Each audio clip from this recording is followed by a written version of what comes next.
This is The Gist, the essential podcast for the discerning listener.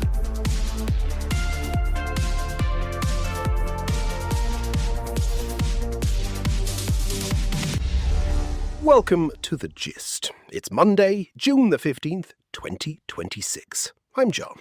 And I'm Mary. We're your smart friends on the go, cutting through the noise to bring you the power analysis you need. Let's get into it. The Gist View.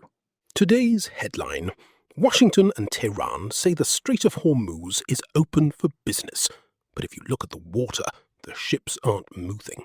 Exactly. It's a classic case of the trust gap.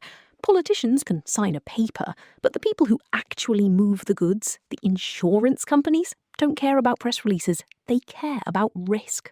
Think of it like this.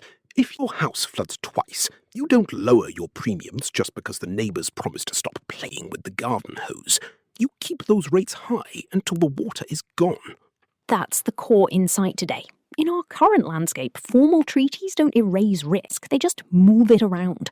The market isn't buying the truce because they know that uncertainty is now a permanent line item on the balance sheet. Who benefits? The maritime insurers.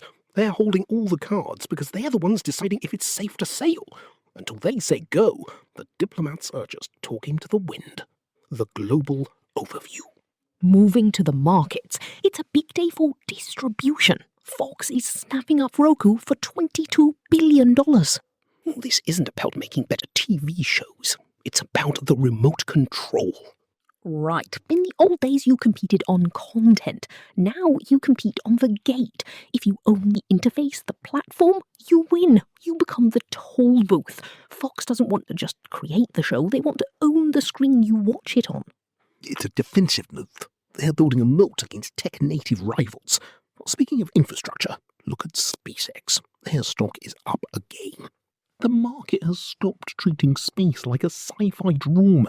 It's now treated like a utility, like water pipes or electricity. It's the plumbing of the future economy. Capital is flown there because it's no longer speculative. It's essential. And speaking of essential, the United States 10-year Treasury yield is sitting at 4.47%.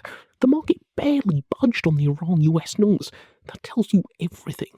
Investors aren't looking for a new normal. They're pricing in a long, bumpy road. The European perspective. Let's head to France. There's a major shift in the political playbook.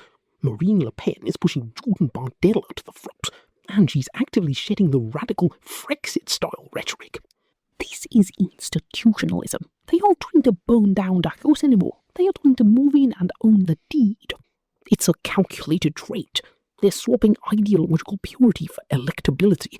They realise that to hold power, you need to be a predictable variable, not a source of volatility. It's the professionalisation of the populist movement. It's very effective, but it's also a sign that the political centre is shrinking. If the disruptors start acting like the establishment, the voters who want radical change might get frustrated. Meanwhile, in the education sector, Europe's ESCP Business School is topping the Financial Times rankings again. It sounds dry, but it's huge. Why do they keep winning? Because they control the prestige gate.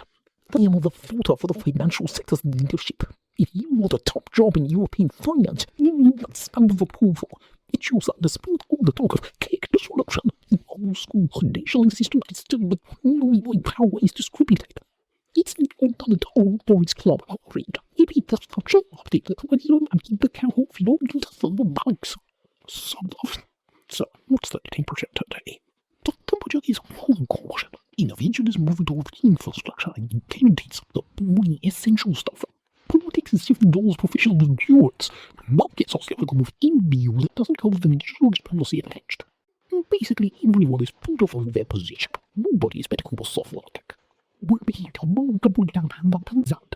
Thanks for listening to The Gist. If you value this kind of clarity, consider supporting our independent leadership. We'll see you tomorrow.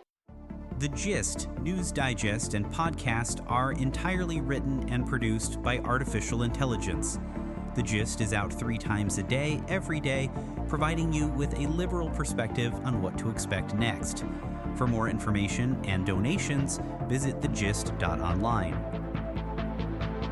Thank you for listening.